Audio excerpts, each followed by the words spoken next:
Shalom and welcome to Jerusalem Studio. The ancient Romans called it Mare Nostrum, or RC, but since their empire fell, the Mediterranean has been either in contention between maritime powers or peaceful. As of late, its waters are not still. A storm is brewing out of its northeastern corner, threatening to escalate from crisis to hostilities. Turkey, which under President Recep Tayep Erdogan has adopted a distinct nationalistic and Islamist line, is at odds not only with Greece, Cyprus, Egypt, and Israel, but has now taken on France with a personal focus on President Emmanuel Macron. To analyze the latest developments in the eastern Mediterranean, we're joined from central Israel by Dr. Eran Lerman, who is the vice president of the Jerusalem Institute for Strategy and Security and a lecturer at Shalem College in Jerusalem. Welcome. Thank you.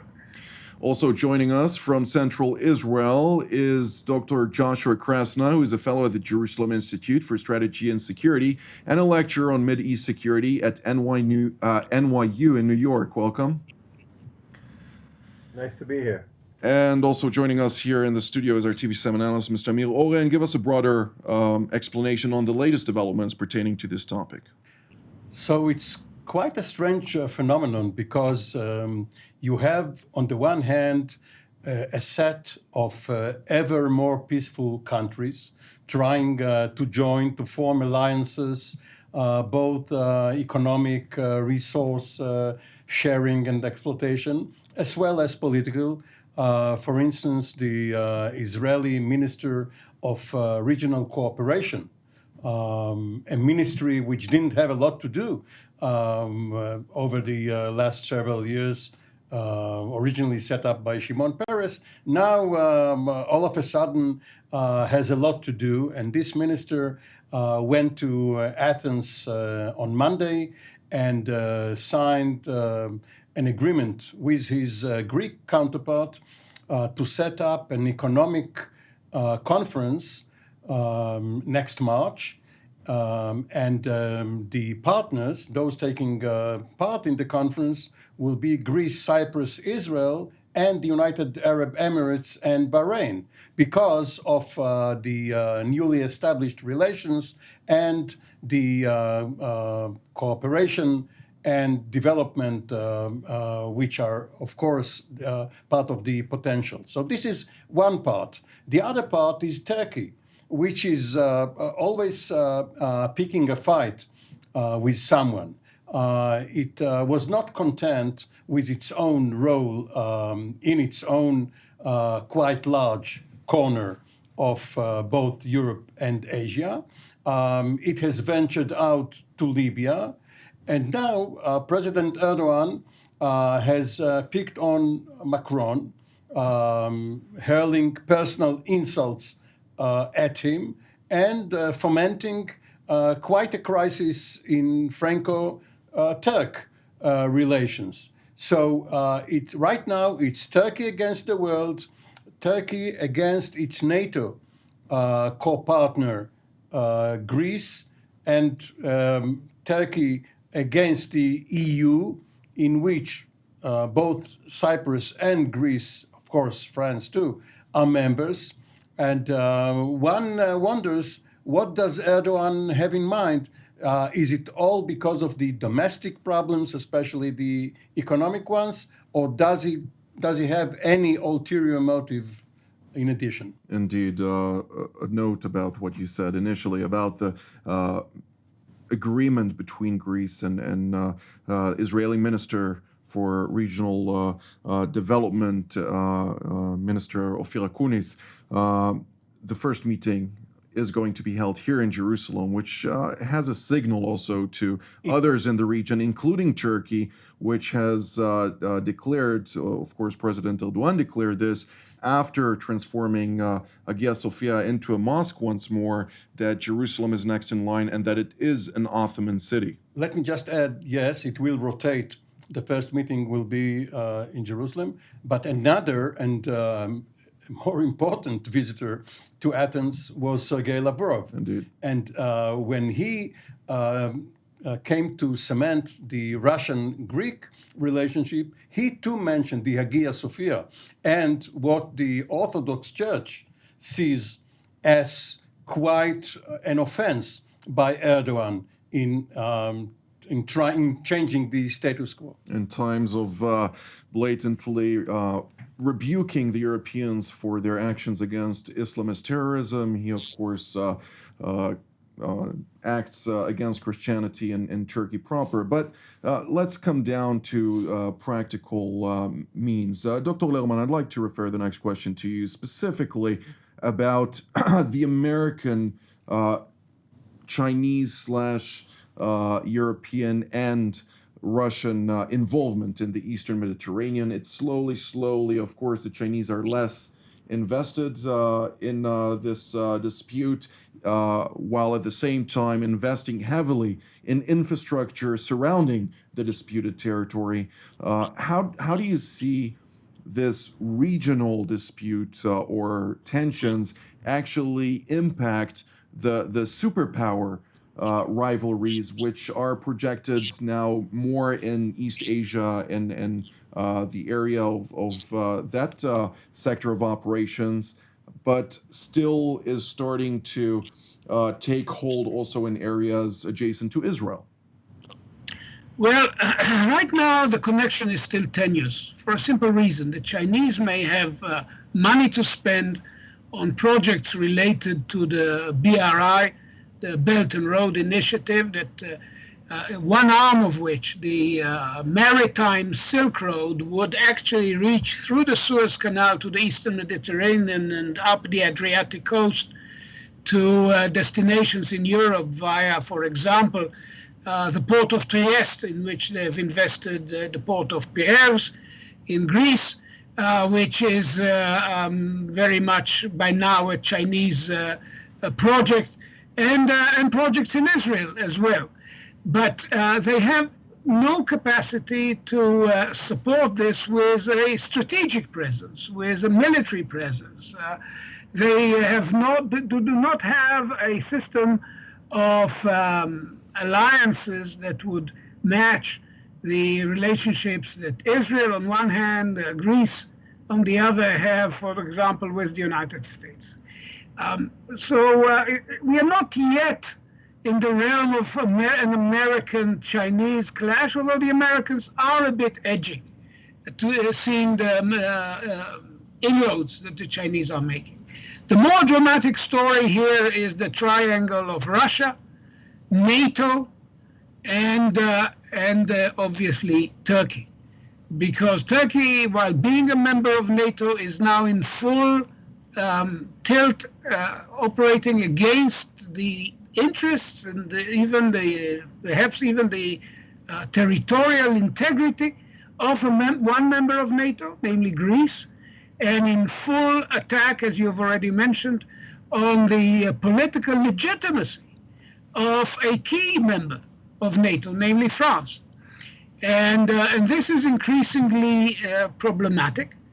The Russians are using this, clearly, to establish their own presence, because in several areas, both in Libya and in Syria, and possibly in Lebanon, where also a Russian delegation has recently arrived, they are working to undermine the Turkish position and Turkish ambitions.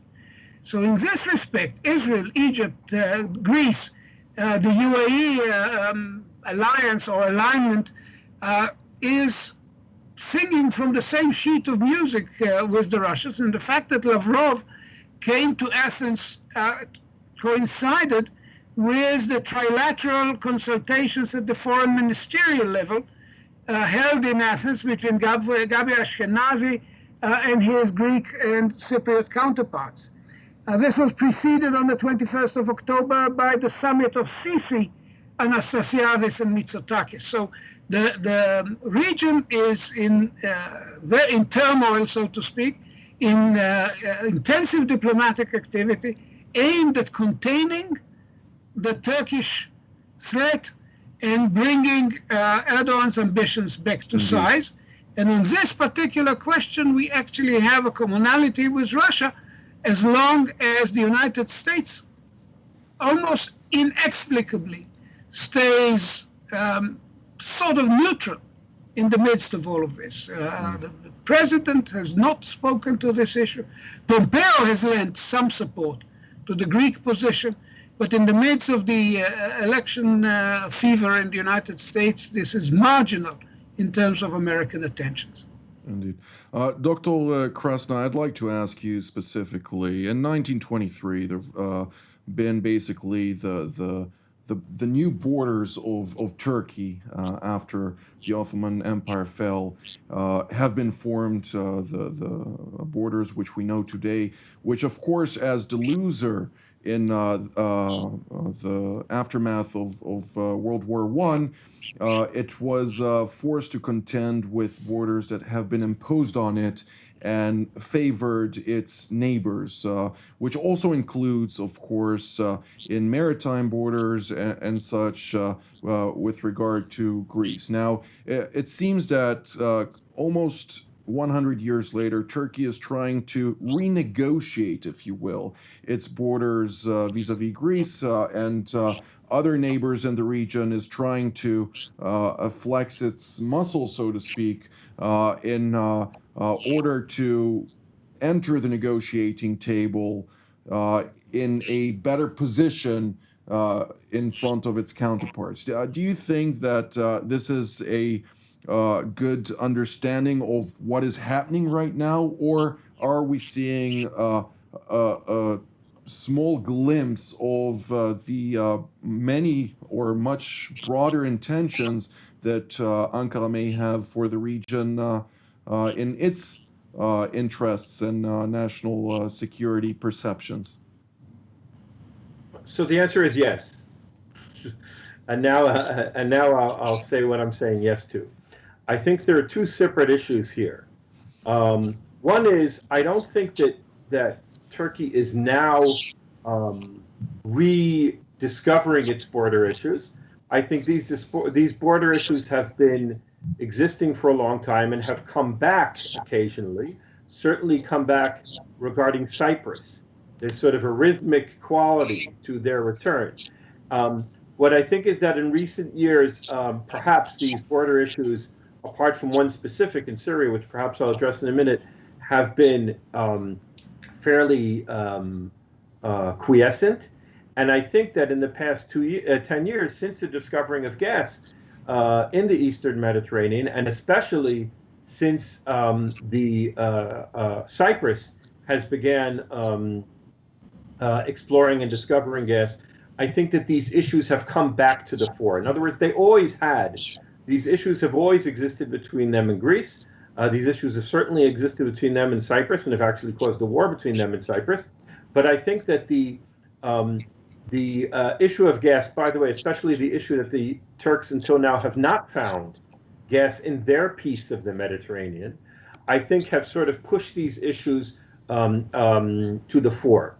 Now, this is accompanied by a more general, let's say, adventurist and activist foreign and national security policy by Turkey in the past few years. And as I say, you see it in Syria, you see it, as we said, in the Eastern Mediterranean, and you see even Turkey trying to achieve out-of-area influence, right, in areas that are quite far. They are part of perhaps of the Ottoman Empire, but quite far. Places like Turkey, places like the Horn of Africa. So I think that there's as I said, a combination here of, as you say, the historical issues which have now become more relevant because of the crisis with Cyprus and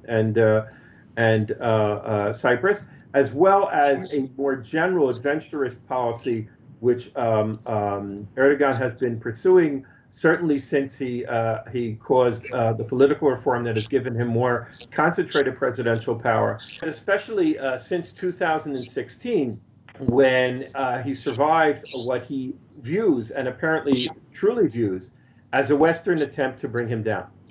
So he's become more aggressive towards the rest. He's become more aggressive regionally in general, and he has become specifically on the gas and Eastern Mediterranean issues more active because he thinks that maybe Turkish national interests are threatened here. Indeed. Mr. Oren, give us a little bit of a deeper understanding. To what degree is Israel involved in this whole story? And is Turkey right now in a position of strength or in a position of weakness, considering everything that it's currently in play? Well, both Dr. Lerman and Dr. Krasna have been in government in the 1990s, when after the end of the Cold War, after the first Iraq War, after Oslo, Turkey became one of Israel's best strategic partners, along with Jordan. And all of a sudden, in late 2002 or early 2003, this was reversed by the rise of the AK party and by the person of Erdogan. And if one looks around the global map, what you see now is that there are only 3 veteran world leaders. Putin is the most senior one. He has been in power for 20 years. Merkel is also a veteran. And in between them, you have Erdogan. And obviously, with his personal inclinations and the fact that he has transformed the Turkish political system and combined, or at least took over the position of president and made it from a symbolic one to a powerful one, he has his ambitions region-wide and perhaps even worldwide. But he doesn't have allies. Who is going with Erdogan to these fights? Qatar, Hamas, who else? For Israel, Israel has made the shift after the first shock of seeing Turkey stopping being a friend, then becoming a sort of neutral, and then very quickly becoming an adversary. Israel has managed to find in Greece and in Cyprus a very good substitute for Turkey. The Israeli Air Force and the Israeli commanders have trained in both Greece and in Cyprus. The Israeli Air Force has trained against the S-400 system flying in Greece. So Israel doesn't need Turkey anymore. And if Turkey, under some new management, were to ask for Israel's favors again, surely it can be arranged. Dr. Lerman, your perception on this? Look, we have to go back to the years of the Ataturk or Kemalist perception in Turkey, that the borders of 1923 were finite. And this is what Ataturk commanded his officers to obey and observe. Of course, Amir is right. We were part of government and visiting military headquarters in Ankara. These things were set in stone. And now we have a government and a leadership that has dropped the last pretense and is openly espousing the symbolism and the messages of Ottomanism, and therefore signals that Turkey may have openly expansionist intentions in the Aegean, towards Cyprus, in the act of opening Varosha to visitors, but basically signaling that it does not obey by the existing dispensation in Cyprus, essentially occupying and resettling parts of Syria. And of course, to the list of allies that you mentioned, we should add Fayez Sarraj in Western Libya. However, on the other side of the ledger, the indications are that Erdogan is not of unlimited powers. This is not a regional Superman. In Libya, true, he managed to save the Sarraj government from destruction by intervening. But once the Egyptians drew a line in the sand, saying if you advance east from the line of Sirte and Jaffa, we will actually intervene militarily. And, in the old Texas poker game, they used to say that a loaded gun beats 4 aces. And in the Libyan game, 12 Egyptian armored division or modern Egyptian mechanized divisions are more than what the Turks can handle. The situation in regard to Lebanon, it is a country where Erdogan would like to get a grip, particularly in the Sunni north. But Lebanon is now veering towards a discussion with Israel on EEZ delimitation, which would bring it in line with the Cypriot and Egyptian delimitation.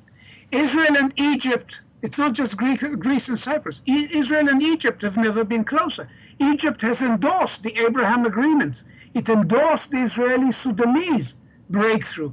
So all of this tells us that the alignment of forces, of like-minded forces, can serve as a check on Erdogan's ambitions. Ironically, I can say that perhaps the shift of attentions to Nagorno-Karabakh is a way for Erdogan to cover, to create a smokescreen to cover his retreat from some of his more ambitious projects. And we know, for example, that some of the Syrian militias that he deployed to Libya have been called back and sent to the Azeri front. So I think we can prove empirically that there are limits on Turkish power. There may be limits indeed. However, Dr. Krasna, when we're talking about President Recep Tayep Erdogan, he's very vocal about whatever comes to mind. Of course, it's a phenomenon among many leaders these days. But when we're talking about him specifically, he threatened the United States not to threaten Turkey when it comes to sanctions with regard to Azerbaijan and support to that country, even though both countries do make weapon sales to that country specifically. It seems like also the matter of testing the S-400, the sophisticated Russian surface-to-air missiles, were frowned upon by the United States, threatening again with possible sanctions on Turkey, again telling the United States pretty much bring it. Do you see the Turks to a certain degree under the AK party overextending themselves with regard to trying to basically compete as a superpower? Or are they trying to play a game in basically negotiations by rhetoric, if you will? So I don't think that they see themselves as a superpower. I think they see themselves as a regional power. And I think they see themselves as a kind of bridging power between several different regional subsystems that they are operating in. If we remember, about a year ago, the Americans did impose sanctions on Turkey, and they hurt Turkey very badly. The Turkish lira dropped. It had to do with the arrest of an American pastor, and who they didn't release, and then in the end they did release, and their issues were solved. So the United States does have leverage. The United States does know how to punish Turkey. I think that right now, and I think Eran had alluded to this before, there's a kind of a little bit of a surprising American inaction having to do with Turkey, and I think that it may be now that Erdogan feels that he can go, because the Americans are so involved in their elections, and because the Trump administration, I think, has made it pretty clear since that time they imposed sanctions that they don't want to be too involved in countering Turkey. I think he sees a kind of window of opportunity here where he can do things where he knows that the Americans aren't going to push back too hard. The Americans did punish him on the F-35 issue. There are some indications the Americans may want to move their base in Incirlik somewhere else. So I think it's really more of a point that that Erdogan is now pushing the boundaries of what he thinks he can do. I think he thinks that the Americans are involved in their elections, and the rest of the world is very involved with COVID, and no one is really looking, except perhaps the French. No one is really looking to face down with him strongly. Indeed. Well, the French Let me are looking, bring up but a far-fetched scenario. please. We have seen the small Syria group, the US, the UK, Germany, Saudi Arabia, Egypt, call for the return of full sovereignty to Syria and the expulsion of all foreign forces, especially those who came in after 2011. Let's assume that the negotiations between Syria and Israel over the Golan Heights resume. And then the question of Hatay, of Alexandretta, captured by the Turks from Syria, is also brought up. If that happens, and admittedly this is far-fetched, then Turkey will be rolled back and not only blocked. Just food for thought. Well, we are drawing near to the end of the program, so I'd like to ask you specifically, Amir, are we heading towards a conflict resolution or an escalation? Well, rationally, one would say that people will pull back from the brink. But because we are dealing with Erdogan, he alone knows the answer. Well, we're living in interesting times, and of course, I can only encourage our viewers to go and look at the map and try and figure out where everything is located and understand where each country is playing and in what arena they're acting. I'd like to thank Dr. Lerman, Dr. Krasna, and Mr. Oren for joining today's panel, and I'd like to thank our viewers as well, and we will see you next time.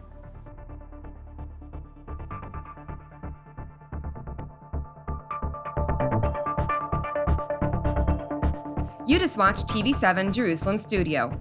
We encourage you to pray for the challenges raised in today's program. If you were blessed by our production, please consider supporting TV7 Israel. The details of our respective bank accounts for donations from Europe and the United States appear on the screen. Your generosity allows us to continue to serve God's calling, to broadcast content that truly matters through TV7 Israel from Jerusalem.